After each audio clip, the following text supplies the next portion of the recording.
Hey, beautiful souls, welcome to my channel. Welcome, welcome, welcome, and gratitude to all of you who are listening and subscribe to my channel. In today's video, I'm going to talk about something that I'm learning and evolving around, that is how to align with your heart brain. Now, we have come to believe that our brain is only in this area of our body, but now the latest research has revealed that we have a heart brain as well, and the electromagnetic field of our heart brain is much bigger as compared to our brain here. So, our heart plays a very important role when it comes to our happiness and wellness and decision making in our lives. So, how can we align with this energy of our heart brain? Because usually we operate from this brain, which is coming from a lot of conditioning. And when we are operating from this brain, we are cut off usually underneath our neck from our bodies. So when we are disconnected from the sensations in our body, most of the times, we are not aligned with our heart brain.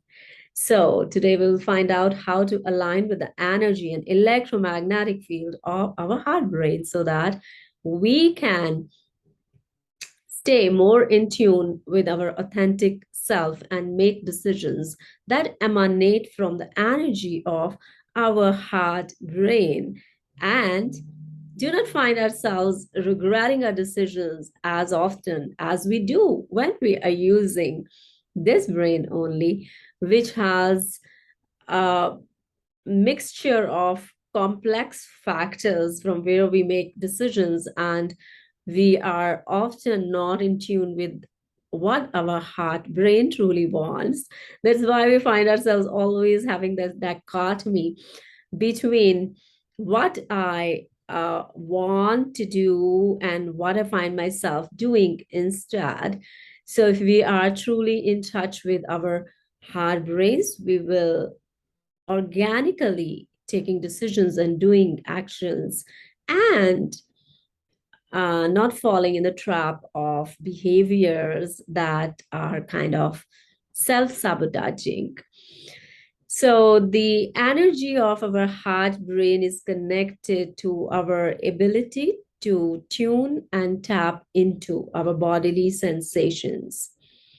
Usually, when we are living our everyday lives, we are operating from the thousands and hundreds of thoughts and programming that is running in the background, and from where we are operating. So, if we truly want to align to our heart brain, we have to engage in some mindfulness based self compassion. We have to engage in some practices where we begin to pay attention to more self care, to more self love, and get more in tune with balancing our life and different areas of our life. Because if we do not balance different areas of our life, whether it is our relationships, it is our work, it is our self care, it is paying attention to our health, to our lifestyle, what we are eating, we won't be able to tap and align into this energy of our heart brain,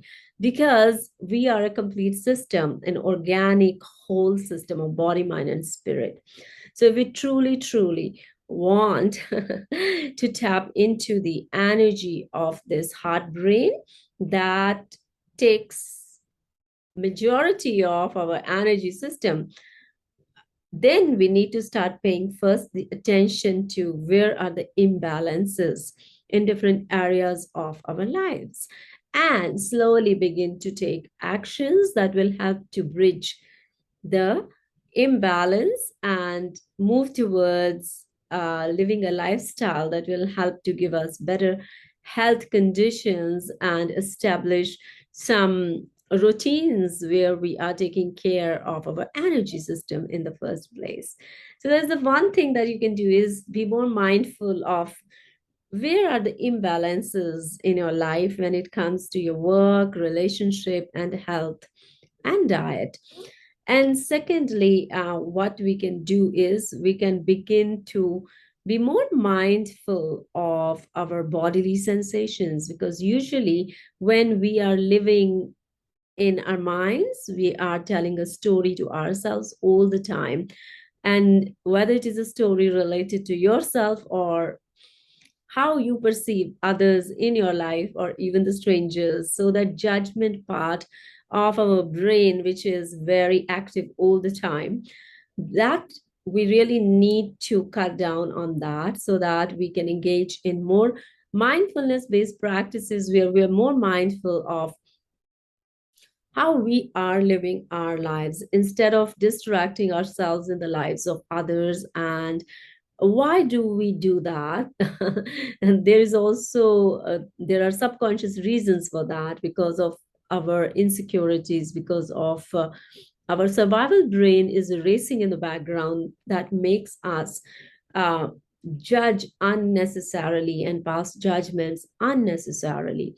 And this is happening in the microseconds, in the fractional seconds, and even we don't realize it. So in order to get past this subconscious tendencies, first you need to practice some mindfulness based meditations and engage in watching your own behaviors, like where are you judgmental, where is your inner critic active, where are you judgmental about yourself. So it's a lot to do with self love, because when we get into the practice of true self love, we begin to see that we are evaluating our own selves with very self critical voices.